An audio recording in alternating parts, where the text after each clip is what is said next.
Бәріне сәлем, құрметті менің достарым. Суши адам өміріне қауіптіме? Суши жалпы адамға деген қандай зиян келтіреді, сол туралы осы видеода алдағы уақытта көретін боласыздар. Видеоның соңына дейін қараңыздар, өйткені маңызды ақпараттар айтылады. Және де видеоны жалғастырмас бұрын лайк басып, комментарий жазып, каналға тіркеліп қойыңыздар және достарыңызбен бөлісуді ұмытпаңыздар. Олар да біліп жүрсін.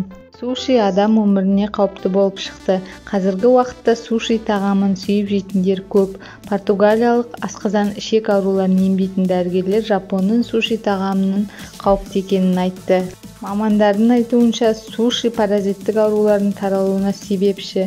32 жастағы науқас дене температурасының көтеріліп тұрғанын, асқазаны ауырып, жүрегі айнитынын айтып дәрігерге жүгінеді.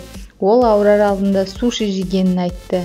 Дәрігерлердің тексерісінен кейін оның суши арқылы паразиттік дертке шалдыққаны белгілі болды. Паразиттер шикі және аз тұздалған теңіз жануарларынан тарайды екен. Яғни сушиден асқазанға жұмыр құрттардың дернәсілі түседі. Осылайша дәрігерлер науқастың асқазанынан дернәсіл тапты. Мамандар балықты дайындау кезінде дұрыс тазалап, дұрыс тұтынуды шақырады. Достар, қорытындылай келе, жапондық сушиді жегенше үйде отырып өзіңіздің қауіпсіз бешбармақ тағамын жеңіз.